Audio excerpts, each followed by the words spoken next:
Salam aleihim, bisem Yesua Hamasiah, salam sejahtera di dalam nama Tuhan Yesus Kristus. Assalamualaikum warahmatullahi Isa al-Masih. Ya, kita Indonesia, kita Pancasila, bingkainya adalah itu. Ya, tapi saya boleh ya menjelaskan sesuatu yang menyangkut dengan umat di luar Kristen. Ya, sebut saja umat di luar Kristen lah, begitulah ya. Judulnya begini, mati rasa. Ya, mati rasa ya. Tidak bisa bedakan setara ya, kemudian hamba, kemudian Allah ya.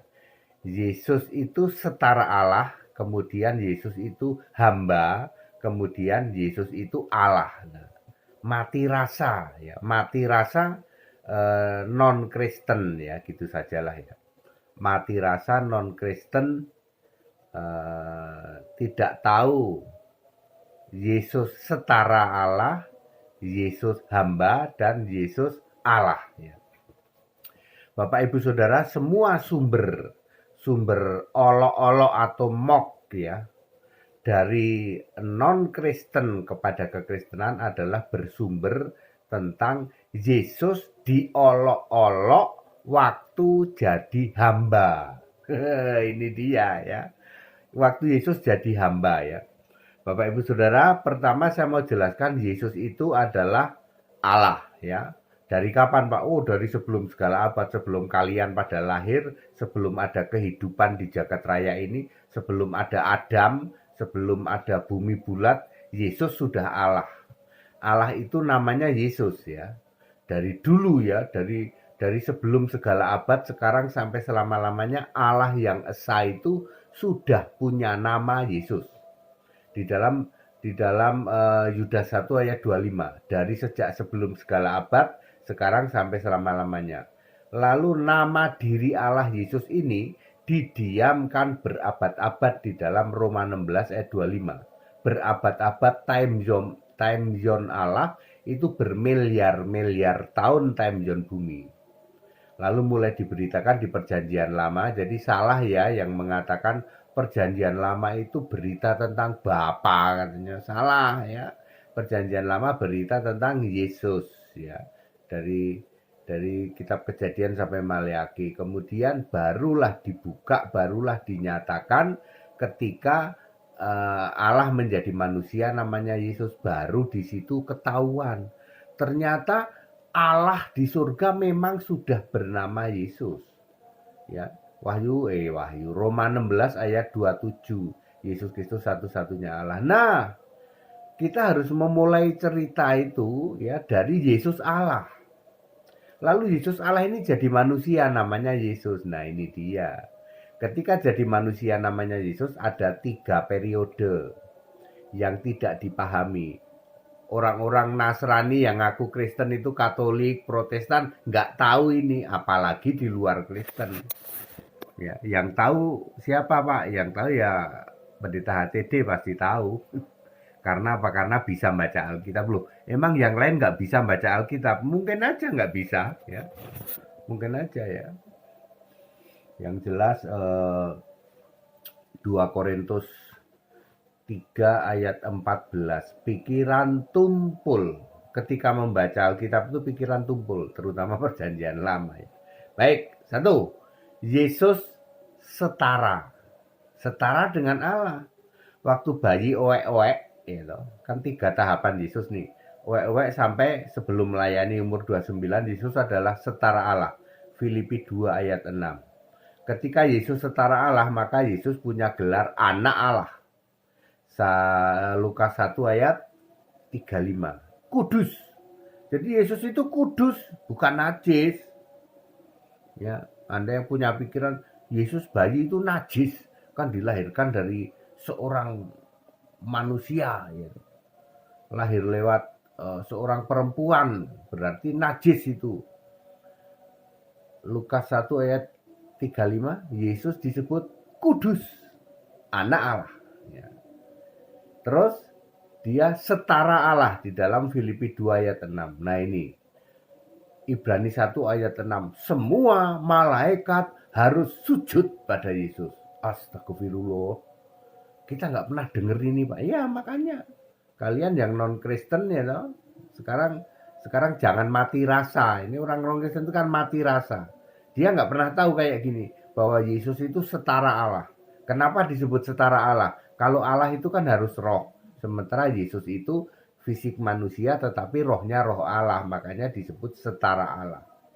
Jadi Yesus setara Allah pada bayi yang mempunyai gelar anak Allah dan dia kudus, kemudian dia tidak ada dosa padanya, dosa waris maksudnya, 1 Yohanes 3 ayat 5, dan tidak berbuat dosa, Ibrani 4 ayat 15.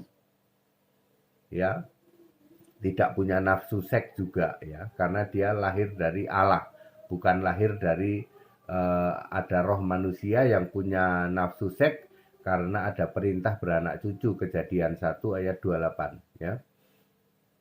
Clear sampai sini? Yesus setara Allah, kalian pernah dengar enggak? Ya. Dari luar Kristen pernah dengar enggak Yesus setara Allah? Ya.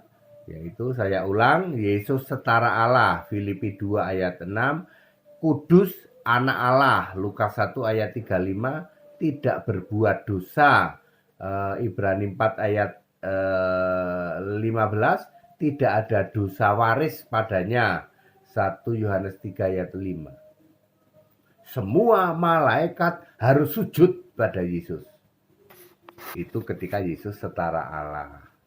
Nah ini dia yang kalian suka olok-olok di nomor 2 ini. Yesus jadi hamba. Kesetaraan dengan Allah itu tidak dipertahankan oleh Yesus. Filipi 2 ayat 7 dan 8. Ingat saudara-saudara, tidak dipertahankan. Lalu Yesus memilih jadi hamba. Filipi 2 ayat 7 dan 8. Rela mati disalib. Di poin inilah kalian olok-olok. Orang-orang di luar Kristen. Ya. Ketika menjadi hamba, kesetaraan dengan Allah tidak dipertahankan, lalu pilih menjadi hamba. Dimulai pada saat umur 30 tahun. Lukas 3 ayat 23. Pertama kali apa? Dibaptis. Ya, dibaptis di dalam Matius 3 ayat 15-16 itu. Atau di Lukas berapa ya? Lukas, takut salah saya, Lukas 4 ayat 21-22 kalau tidak salah, sorry kalau salah. Yang jelas di Matius 3 ayat 16-17. Pertama dibaptis, kemudian dicobai oleh iblis. Nah ini baru benar nih, Matius 4 ayat 1-10, kayaknya Lukas 4 juga ya. Ya Lukas 4 juga ayat 21-22. Salah, Lukasnya salah. Mendingan pakai Matius saja yang pasti benar. Matius 4 ayat 1-10 ya. Kemudian, jadi pertama adalah dibaptis, kemudian dicobai iblis, kemudian apalagi ya? Dicobai iblis, kemudian sedikit lebih rendah dari malaikat. Ibrani 2 ayat 9, lalu perlu dikuatkan oleh malaikat. Lukas 22 ayat 43, lalu rela mati disalib. Saya ulang, itulah posisi Yesus sebagai hamba. Ini sengaja saudara. Kesetaraan dengan Allah tidak dipertahankan lalu menjadi hamba. Ya. Pada waktu jadi hamba dia mulai melayani umur 30 ya. Kemudian harus dibaptis dulu, kemudian dicobai iblis, kemudian sedikit lebih rendah dari malaikat untuk waktu yang singkat cuma 3 tahun doang, kemudian perlu dikuatkan oleh malaikat dan dia nanti akhirnya rela mati disalib. Di poin inilah ya orang-orang dari luar kekristenan paling demen menghujat-hujat. Ya, Yesus itu katanya Allah kok mati disalib. Nah, sudah paling demen ya muter-muter di posisi Yesus 3 tahun doang, 3 tahun dalam pelayanannya. Nah, lalu yang ketiga, akhirnya Yesus ini kembali lagi naik ke surga sebagai Allah. Nah, ini dia. Ini dia, mereka dari luar Kristen pura-pura buta huruf, nggak bisa baca. Ya. Yesus bangkit sebagai Tuhan dan Kristus. Kisah 2 ayat 36, pura-pura nggak bisa baca dia. Ya. Ya. Terus kembali sebagai firman Allah naik ke surga, kembali sebagai firman di dalam Wahyu 19 ayat 13. Naik ke surga, kisah 1 ayat 9. Ya. Jadi Yesus kembali lagi sebagai Allah. Waktu Yesus setara Allah dan Yesus kembali lagi jadi Allah, ini dari luar Kristen pura-pura buta huruf, nggak bisa baca Alkitab katanya. Padahal ayat Alkitab bertaburan. Dia akan mengolok-olok Yesus puter-puter selama 3 tahun itu, ya. Mati disalib, jadi hamba, ya. Terus perlu dikuatkan malaikat, harus dibaptis, dicobai oleh iblis. Di situ-situ terus mock gitu. Mocking atau mengolok-olok Yesus ya muter-muter di 3 tahun itu. Giliran pada waktu masih anak gitu, sampai umur 29 yang statusnya adalah setara Allah, nggak berani ngolok-olok. Atau ketika Yesus sudah bangkit naik ke surga sebagai kembali sebagai Allah di surga, nggak berani mocking, nggak berani mengolok-olok, nggak berani. Ya, jadi di luar kekristenan mengolok-olok Yesus itu cuman di posisi waktu Yesus jadi hamba itu loh, 3 tahun itu loh. Diingat terus selama 3 tahun itu diingat terus. Ya. Ya, padahal Yesus naik ke surga kembali jadi Allah sudah 1989 tahun lalu. Yang 3 tahun yang kalian nggak pernah tahu itu ya. Sekarang ini posisi Yesus kan sudah naik ke surga. Ya. Yang 3 tahun jadi hamba itu diolok-olok terus pada waktu dengan dalam waktu yang singkat sedikit lebih rendah dari Allah ya. Dari Allah, dari malaikat.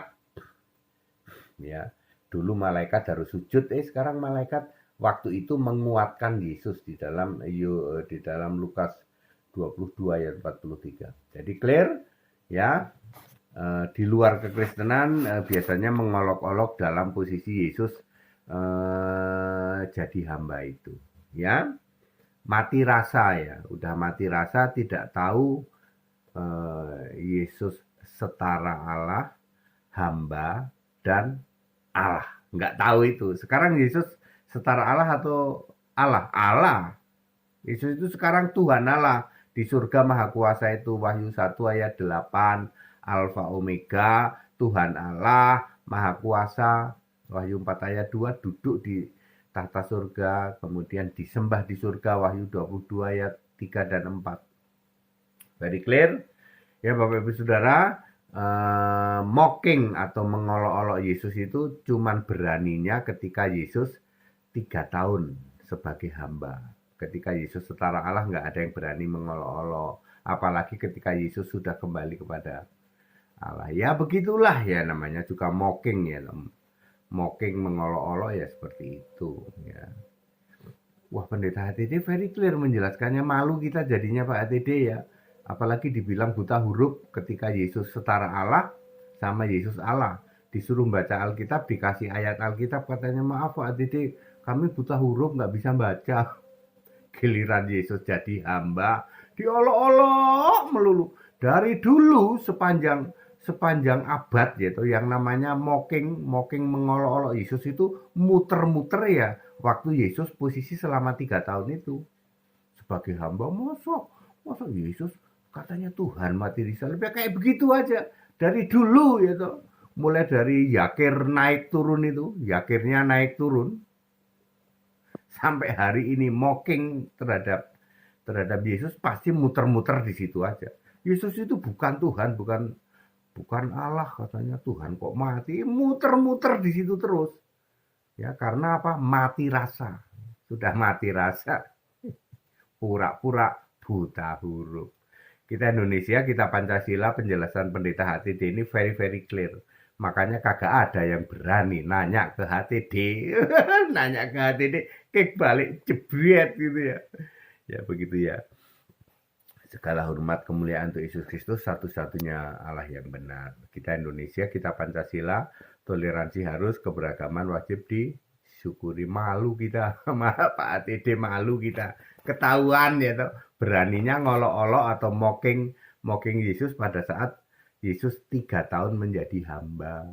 Dikasih ayat Yesus setara Allah, dikasih ayat Yesus sebagai kembali sebagai Allah, pura-pura buta huruf, nggak bisa baca. Toleransi aja. Haleluya.